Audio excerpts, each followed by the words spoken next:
Estimada comunidad universitaria de la comarca lagunera y de todos aquellos lugares donde nos vean, pues un saludo de parte de entretodos.mx, diferentes plataformas sociales.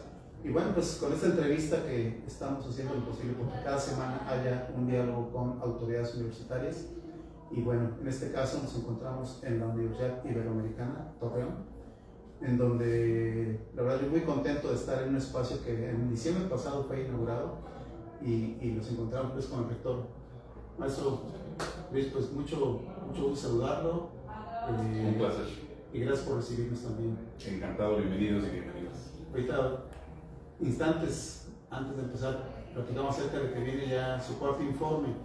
Y yo recuerdo que se cumple ya el cuarto año de su gestión. Creo que son periodos de 4 años. Así es. Y bueno, ¿qué nos comenta de estos 4 años en La Laguna? Sí. Usted que viene de México, de la ciudad de Puebla, con una experiencia académica muy sólida. Así es. Pues mira, para mí ha sido una aventura universitaria maravillosa en una ciudad que está además teniendo cada vez más crecimiento, y me parece muy interesante que acompañemos ese crecimiento con respuestas universitarias. En estos 4 años, gracias a Dios, nos ha ido muy bien en uno de los elementos que pues, son muy indispensables para cualquier viabilidad de un proyecto educativo, que es la matrícula. En estos 4 años hemos crecido en 20% nuestra matrícula, a razón de 5% anual. La matrícula de este enero, que iniciamos este semestre, fue la más alta de los últimos 19 años. Y pues nos da mucho gusto que las familias laguneras estén confiando en el modelo educativo de la Compañía de Jesús, que me parece muy pertinente para los tiempos actuales.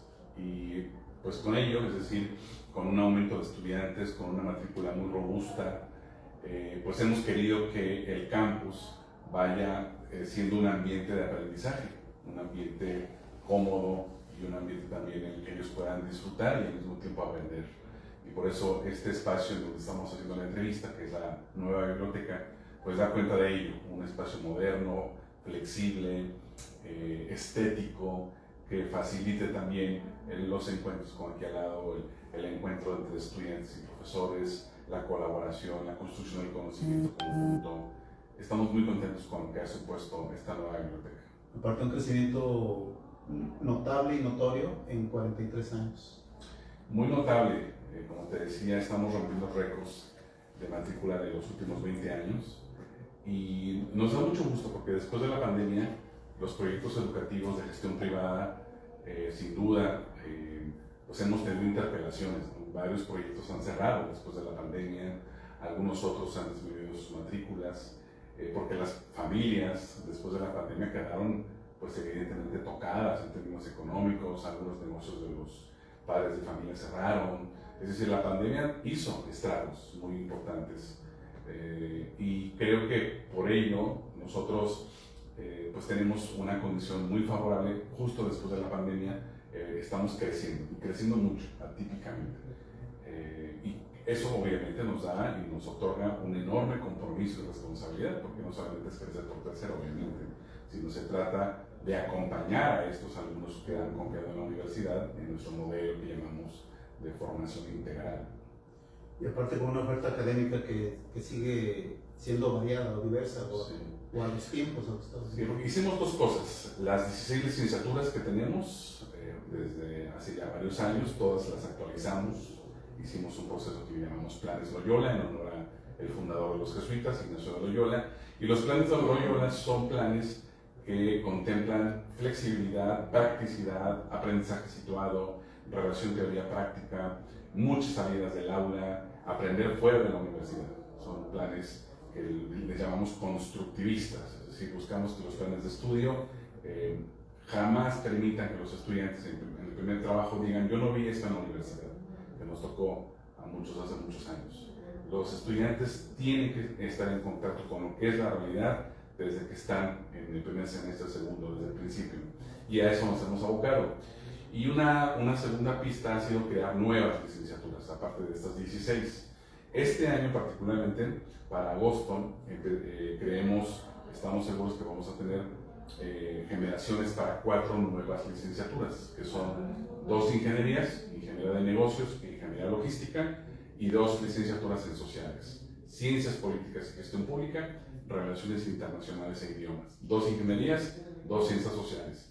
Ya también nos llegaron los reboes de 3 nuevas licenciaturas en negocios, pero estas las vamos a abrir el próximo año. Entonces, digamos, poco a poco vamos también abriendo más nuestra oferta curricular, que siempre está tratando de responder al contexto que tenemos.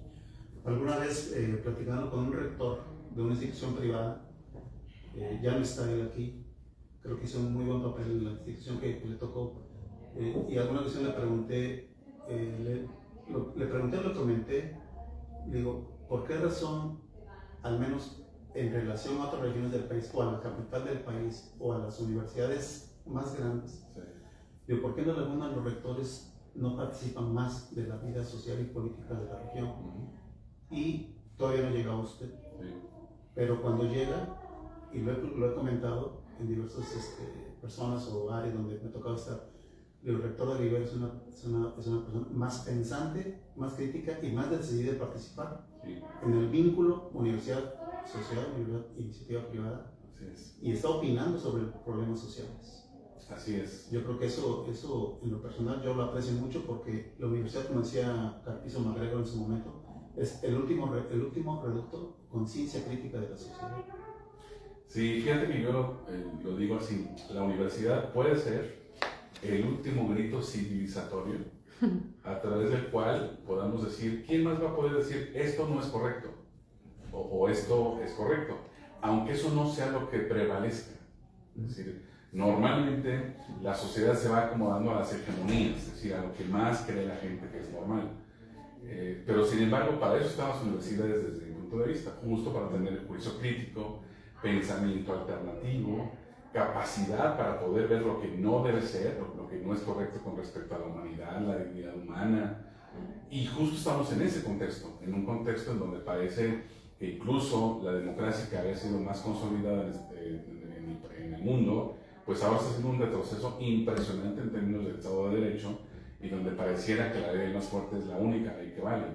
Entonces, hay mucho que decir y al mismo tiempo mucho que hacer. Por eso la universidad, nuestra Ibero, tiene un eje en nuestro modelo educativo que se llama incidencia social.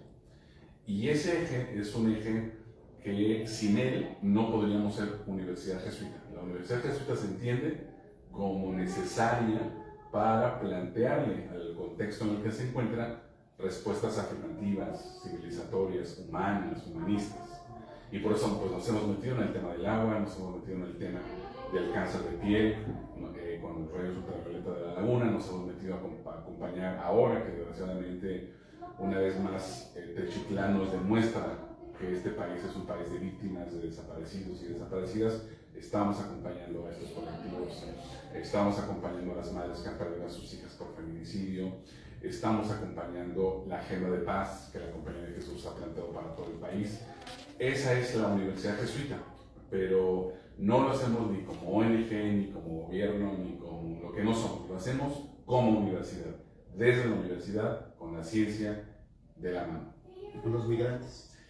Y con los migrantes, nuestra casa de migrantes que sostenemos con la parroquia jesuita de San Judas. Entonces, efectivamente, para nosotros ese es el lugar en donde debemos estar con nuestros alumnos, haciendo servicio social, prácticas profesionales, voluntariado, proyectos de clases y muchos otros espacios. Entonces nos da mucho gusto que las familias que han confiado en la universidad vean que sus hijos van aprendiendo con casos reales, no solamente con temas teóricos o modelos de simulacro.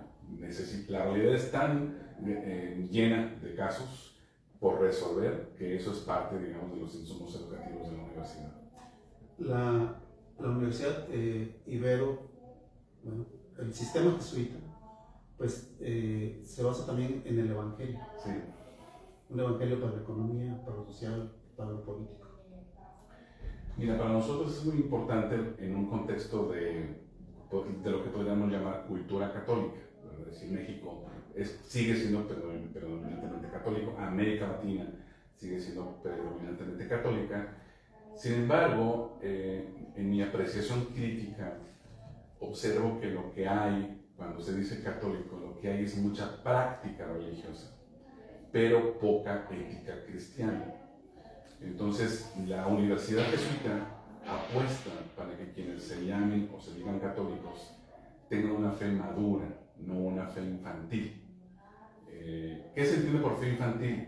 Se entiende como una creencia vacía, basada básicamente en relatos que a lo mejor incluso ni siquiera tienen que ver con el relato bíblico, sino a lo mejor hasta con el cine.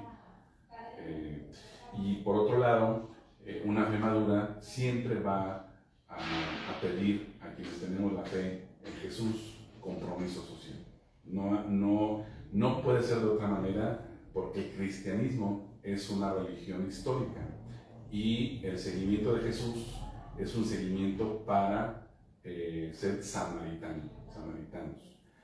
Por eso me gusta mucho lo que nos está legando el Papa Francisco, ya probablemente en un periodo último de papado, por su salud. Él ha dicho muy fácilmente que la iglesia tiene que estar atenta al herido del camino, punto. Y eso es lo que hemos buscado en la universidad, con nuestras apuestas de incidencia. ¿El perfil de egreso así lo avala? Fíjate, me da mucho gusto que haya otros ojos de fuera que nos miren así.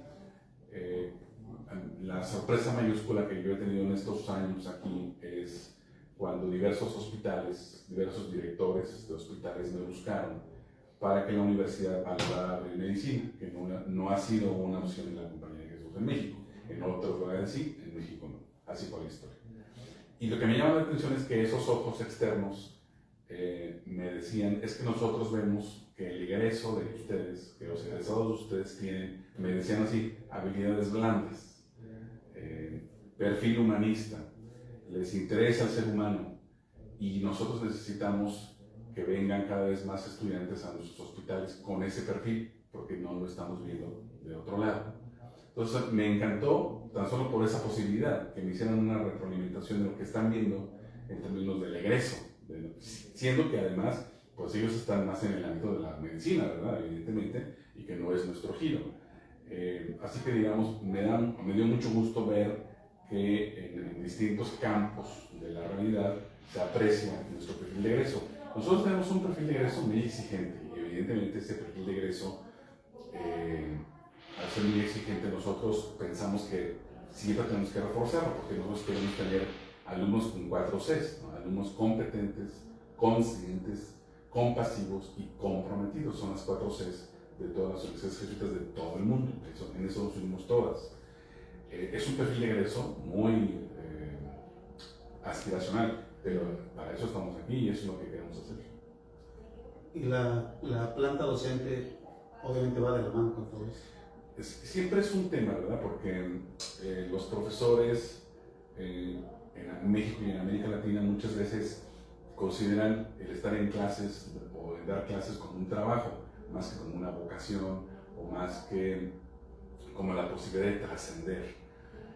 Nosotros desde hace muchos años, el modelo Ibero, yo estuve en la Ibero México 10 años, el modelo Ibero contempla siempre desde un principio la formación de profesores, es un modelo nuestro. Y la formación de profesores es acompañar a todos los profesores que dan una clase o 3 o etcétera en la universidad, para que efectivamente en la clase y fuera de la clase, en la universidad y fuera de la universidad, tratemos de acercarnos a estos cuatro criterios de diferentes maneras. Entonces, pues apostamos a todo lo que está en nuestras manos, condiciones y posibilidades, para que nuestros profesores sean los implementadores de este modelo educativo. Estamos con el rector de la Universidad Iberoamericana Torreón, el maestro Juan Luis Hernández Avendaño. Si tienen ustedes alguna pregunta o algún comentario que hacer, pues a través de estas redes, aquí con este diálogo siempre interesante, lo repito yo, con el rector de aquí de la institución. Y rector, siento yo, por lo que veo en la programación de sus actividades, digo, no estoy al detalle al 100%, pero sí en términos de cultura, de deporte, de actividades que se dan en un marco de libertad. Sí, fíjate, para mí ha sido muy importante esto, y te lo digo, yo soy egresado de la UNAM, yo soy egresado de Ciencias Políticas de la UNAM, y te puedo decir que podíamos invitar a ciertos perfiles, pero no a otros. Por razones ideológicas, políticas. Estoy hablando de la UNAM. Y yo siempre he dicho que la Ibero, nuestro modelo, es un modelo en el que todas las voces tienen presencia, nos gusten esas voces o no nos gusten, siempre y cuando esas voces puedan expresarse con respeto. Aquí han venido perfiles muy diferenciadores, posiciones muy encontradas, y aquí se han expresado en la universidad. ¿Por qué? Entre otras cosas, porque San Ignacio creía y estaba convencido que lo mejor en la formación del joven es que aprenda a tener libre albedrío. Algo increíble, ¿verdad? Es decir, ¿y cómo va a tener eso? Pues escuchando una versión y escuchando otra versión. Y al escuchar 2 versiones o 3 versiones se va formando un criterio. Entonces, aquí nosotros en la universidad no decimos qué pensar. Nosotros lo que decimos es hay que pensar, no qué pensar. Y por lo tanto, no decimos esto, queremos que tú te aprendas este libro para que te lo aprendas de memoria y esa va a ser la versión oficial de la Ibero. Pues no es nuestro modelo. Entonces, efectivamente, el año pasado nosotros tuvimos 749 eventos en el transcurso del año, tan diversos, tan distintos, y que expresan justo esa riqueza de la discusión de todo tipo de problemáticas. Yo creo que todo lo que está pasando en el país aquí de una u otra manera se discutió, se reflexionó, se debatió de una u otra manera. Y afortunadamente con muchos eventos de fuera, es decir, no solamente con integrantes de la comunidad universitaria, sino vino mucha gente de fuera que nos pidió el espacio para conversar y discutir todos los temas. Entonces, efectivamente, lo hacemos siempre bajo la lógica de libertad de cátedra, pero insisto, nosotros eludimos lo que hoy veo en muchas redes sociales, ¿verdad? La violencia virulenta, la falta de respeto, la poca tolerancia para escuchar cosas diferentes a las que yo pienso. Aquí buscamos eso, que en respeto se pueda construir en medio de la diferencia. Pero aparte, aquí quiero comentar, por mucho tiempo yo escuché, yo creo que todos habremos escuchado, no es chico o chica Ibero, Sí. pero creo que mucha gente ignora o está desinformada de la participación que tuvieron los estudiantes de la Iberoamericana en el movimiento del 68 en la Ciudad de México. Sí. Y aquí me tocó ver manifestaciones especiales, convocatorias, cuando los desaparecidos de Ayotzinapa en la plaza, cuando hay este tipo de eventos, Sí. jóvenes del Ibero convocan. Sí, y por ejemplo, cuando tuvimos la oportunidad de organizar la presencia de los candidatos a la gubernatura de Coahuila en su momento, los 4 candidatos, los que hicieron el espacio para el debate, escuchar sus propuestas, fueron los estudiantes, ellos fueron los que organizaron ese foro, vinieron los 4 candidatos, en una muestra justo de que nos interesa escuchar a todos. Así que buscamos que nuestros estudiantes tengan participación, actividad, compromiso social y ciudadano, en un contexto en donde no es tan fácil, porque vivimos un contexto en donde es más fácil ser egoísta, individual, no preocuparse por el sentido de la comunidad, sino más bien por el sentido privado, etc. Entonces no está fácil, pero aún así nosotros hemos empujado y estimulado esto, y por eso nos parece muy relevante empujar estas 2 licenciaturas sociales nuevas, Relaciones Internacionales y Ciencias Políticas, que van en esa clave de formar estudiantes, hombres y mujeres, para la ciudad, para el mundo, para el planeta, para una configuración de gobernanza diferente a la que tenemos ahora. Por cierto, rector, cuando presentó usted, anunció estas 4 carreras, yo estuve ahí cubriendo para Entre Todos, y recuerdo que me llamó mucha la atención que dijo, bueno, yo más bien planteé, bueno, que hay una escuela, la Facultad de Ciencias Políticas tiene 50 años impartiendo esa carrera. Y usted me contestó ahí en el complemento, bueno, contestó para todos, dice, bueno, pero aquí va a ser mejor aprendida o mejor impartida, aquí va a ser mejor estudiar Ciencias Políticas. Bueno, yo siempre soy de la idea, con mucho respeto, obviamente con respecto a otras opciones, soy de la idea de acudir un poco a la historia. La historia es muy interesante porque Ciencias Políticas surgió en México, en la UNAM, en la década de los 50. Y la segunda universidad que acogió esta licenciatura fue la Ibero, en 1964, la Ibero Ciudad de México. Entonces, esta licenciatura tiene, el año pasado cumplió 50 años desde la Ibero. Entonces, pues obviamente no que estamos inventando el hilo negro, ¿verdad? Eso quiere decir que desde nuestro punto de vista, ofrecer ciencias políticas en un marco no politizado, sino en un marco de libertad de cátedra, en donde la idea es escuchar todas las voces con respeto, pues le da una amplitud a la carrera, le da una versión más amplia para poder construir un conjunto de afirmaciones, conclusiones sobre la vida pública, la vida política, pero pues escuchando las diversidades. Sí, ¿por qué? Porque la Ibero pues no tiene interés político ni partidario con nadie. Entonces eso nos da la independencia y la libertad para poder invitar a todos. Con su experiencia y conocimiento, academismo, ha impartido clases, bueno, aquí en el país, fuera en Latinoamérica, en España. ¿Cuál es su análisis de 4 años de vida aquí respecto a la cuestión política en el municipio y no sé si en el estado? Mira, me parece muy interesante, muy,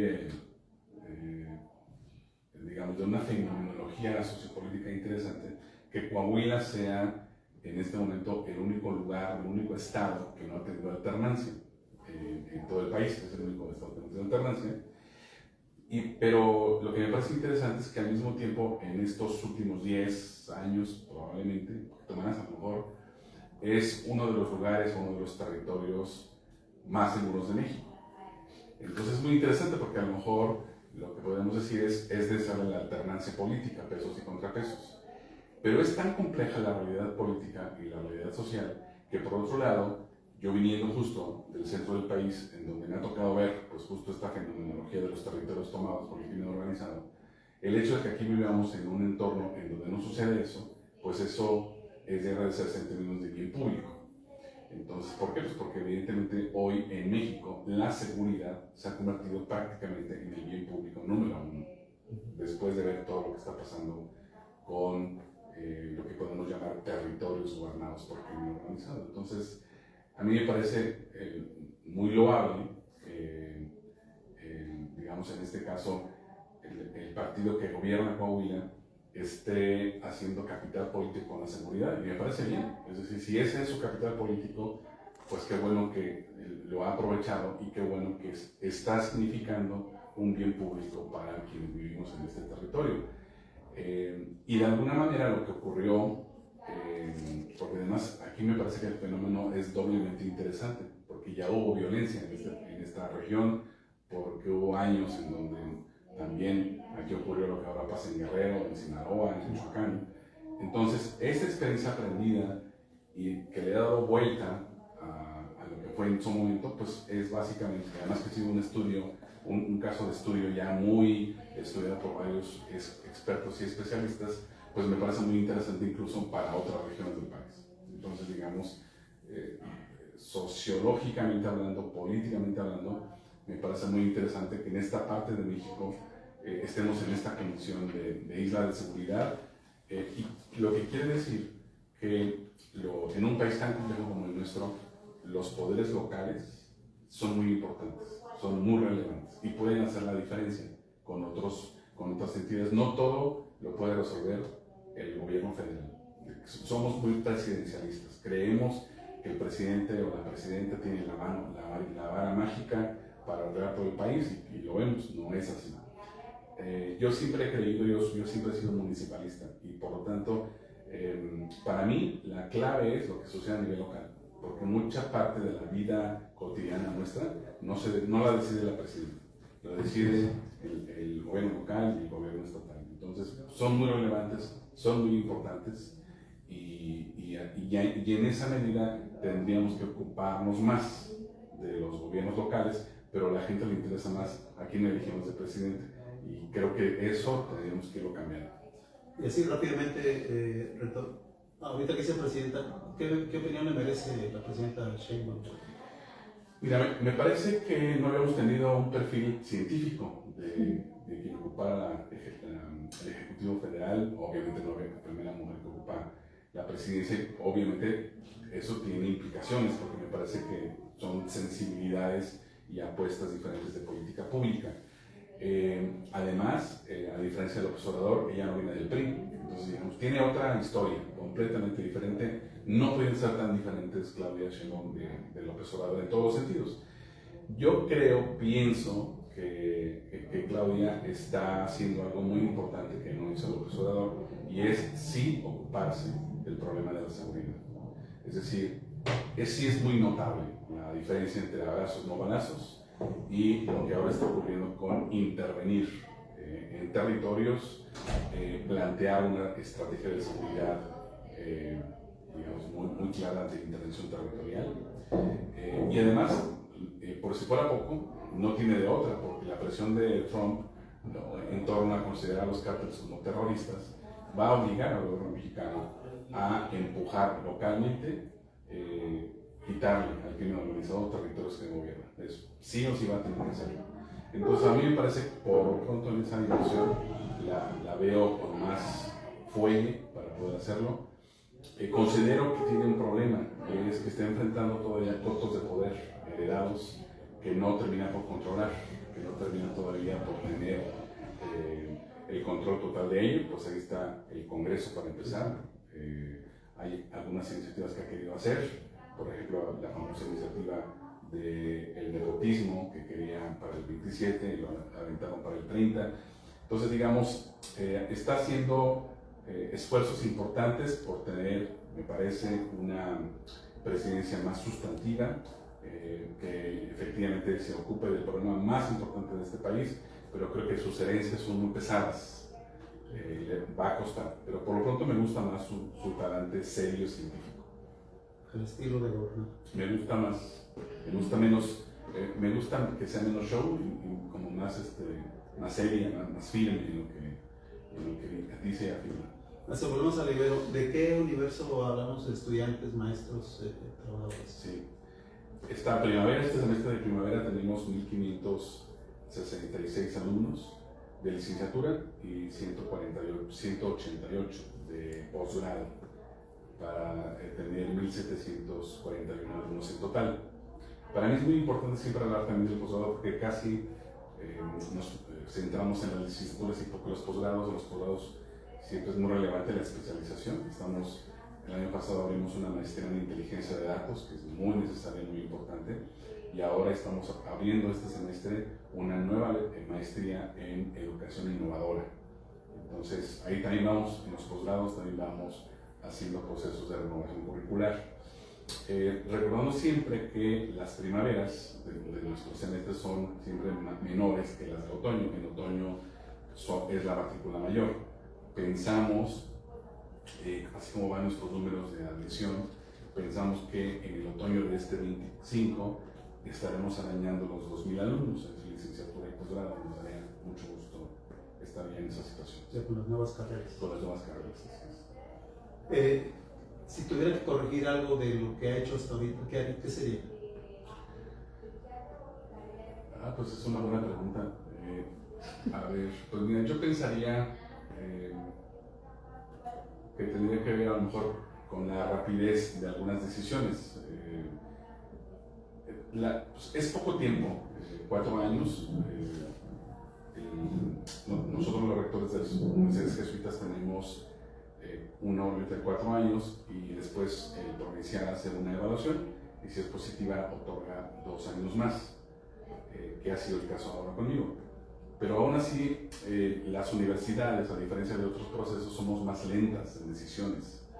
Los procesos educativos son largos, así que de alguna manera los procesos son, digamos, no tan rápido como uno quisiera. Entonces a lo mejor había 2 o 3 procesos en donde yo siento que nos hemos tardado más que por ejemplo, los procesos de diseño curricular son muy lentos, y la SEP se tarda un año, año y medio en otorgarnos los renglones, ¿no? O sea, a lo mejor yo ahí hubiera hecho otros, porque desde que yo llegué planteé las nuevas licenciaturas y apenas ya al 4.º año se están abriendo. O sea, han pasado 4 años en abrir nuevas licenciaturas, cuando esto yo lo planteé desde el primer año. Entonces, ¿qué quiero decir? Que a lo mejor en ese campo de diseño curricular necesitamos mayor fluidez para poder tener más rapidez, y con mayor rapidez responder al contexto que estamos tratando de responder con los programas académicos. La región tiene muchas instituciones de educación superior. más de 70. ¿Hay competencia académica, competencia social? ¿Qué competencia hay?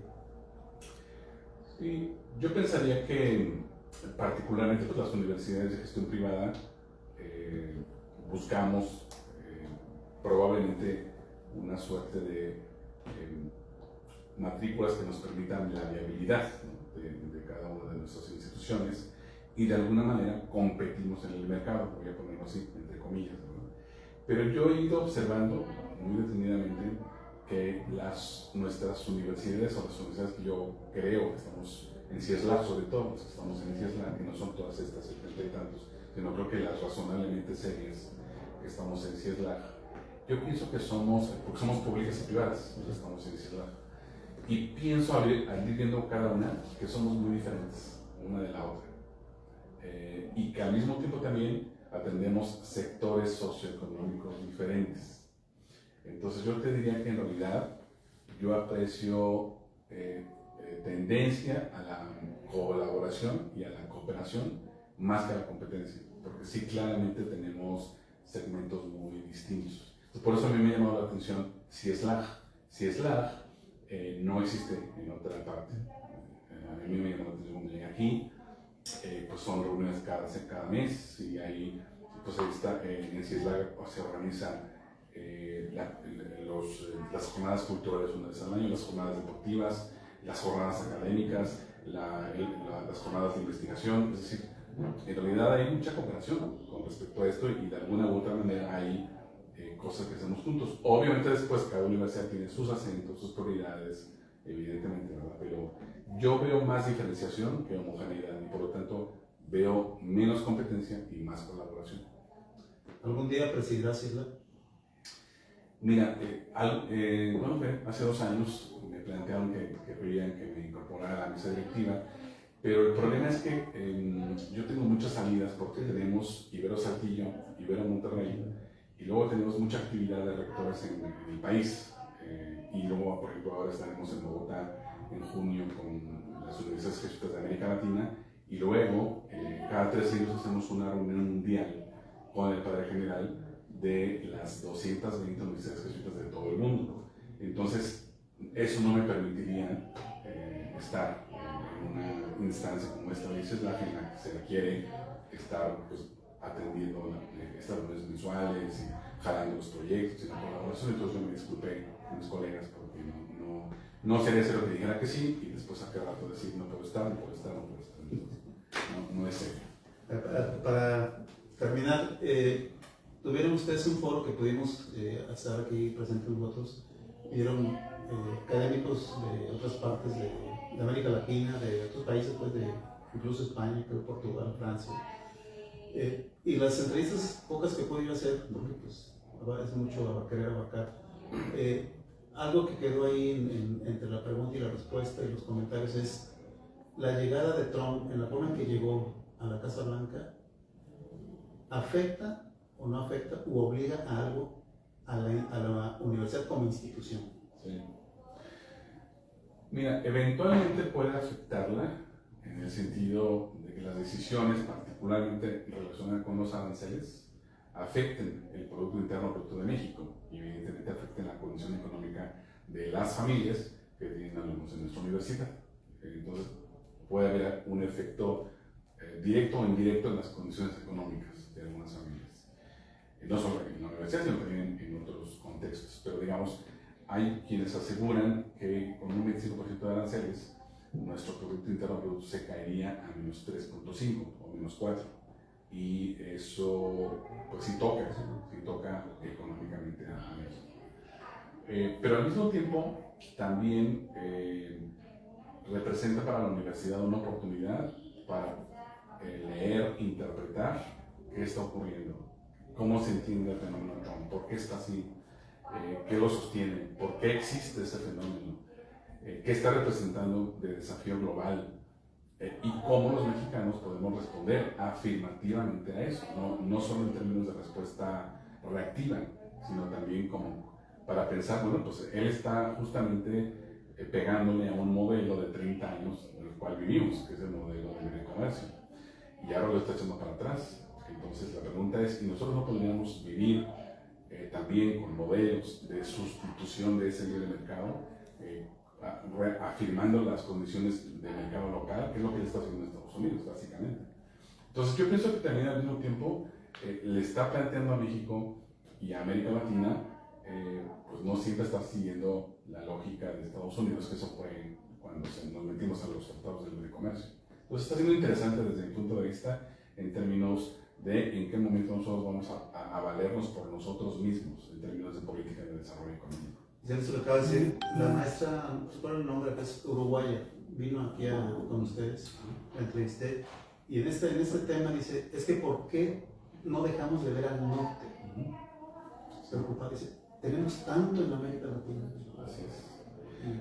Así que es una oportunidad simplemente para ver y generar condiciones que en nuestro propio país, que es tan grande, que es un país muy robusto, que siempre hemos estado entre los primeros 12, 13 países económicamente fuertes de todo el mundo, pues quiere decir que hay condiciones para poder salir adelante con nuestras propias capacidades. Muy bien, pues podemos seguir platicando mucho tiempo, pero también más tiene su agenda. Le agradezco mucho, rector, este espacio para entre todos. Con mucho gusto. Estamos de... ¿Preguntas? A ver. Pregunta, ¿ha impactado el ser primer rector no jesuita en estos índices favorables y récords superados en la Ibero? Es una excelente pregunta porque efectivamente soy el primer rector laico. La comunidad de la Ibero pues estaba acostumbrada a tener durante 40 años rectores jesuitas.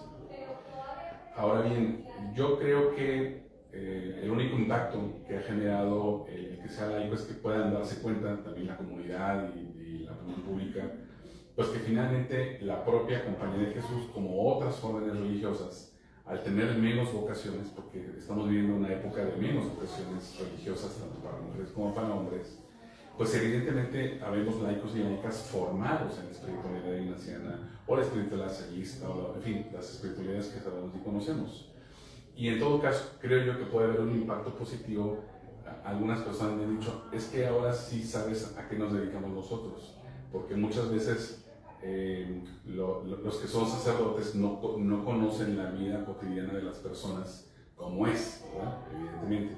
Entonces, muchas personas me han dicho, bueno, es que tú sí sabes a lo que me dijeron cuando tengo una hija enferma que está.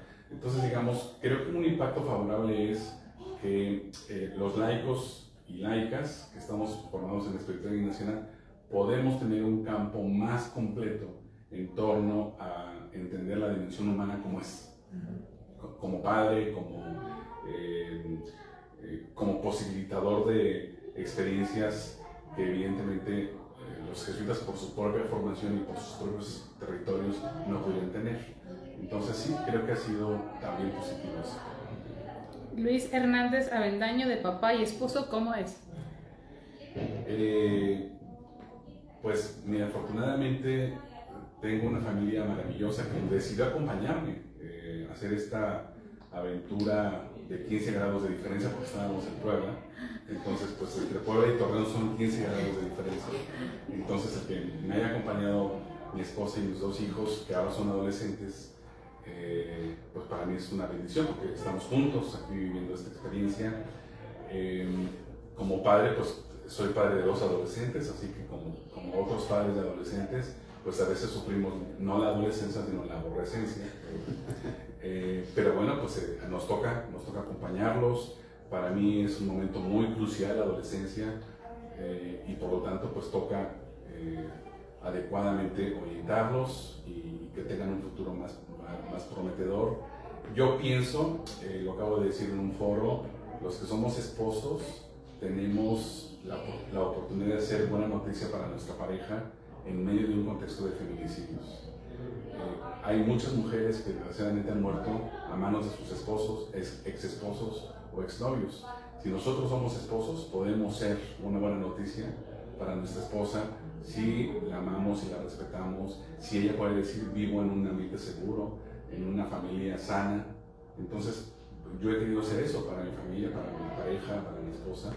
Y creo que tan solo eso, en el contexto de violencia que vive el país, el que podamos los hombres ser una noticia para nuestra esposa me parece una primera buena noticia. Y eso es lo que he querido hacer también. Y para terminar, perdón, se me olvidaba, las becas en la Ibero, por si los jóvenes puedan estar interesados. Por supuesto. Te puedo decir que el 67% de los estudiantes de la universidad tienen algún tipo de beca. Eso quiere decir que estamos tratando de apoyar con todo a las familias que necesitan algún tipo de apoyo, algún tipo de ayuda. Nosotros hacemos estudios socioeconómicos para apoyar a los que más necesitan determinados porcentajes de beca, pero tenemos un departamento y una comisión, un comité de becas que muy rigurosamente ve caso por caso. Yo vengo de otras universidades en donde a veces teníamos casos de personas que tenían recursos en el cliente y que tenían alguna beca y decíamos, pues ahí no estuvo bien asignada una beca, porque las becas son para las personas que claramente lo necesitan. Y estamos haciendo un esfuerzo muy importante porque cada vez tenemos más peticiones de beca. Hemos jalado mucho a la liga para tratar de alcanzar a los más posibles. No siempre se puede, porque los recursos son escasos siempre, para cualquier contexto. Pero te puedo decir, 67% de nuestros alumnos tienen algún tipo de beca, porque además queremos que nuestra universidad también sea una universidad lo más inclusiva posible. Rector, muchas gracias a todos ustedes. Nos saludamos la próxima semana con otra entrevista y agradecemos por supuesto aquí a la Ibero Torreón esta anfitrionía. Bienvenidos siempre a tu casa. Gracias.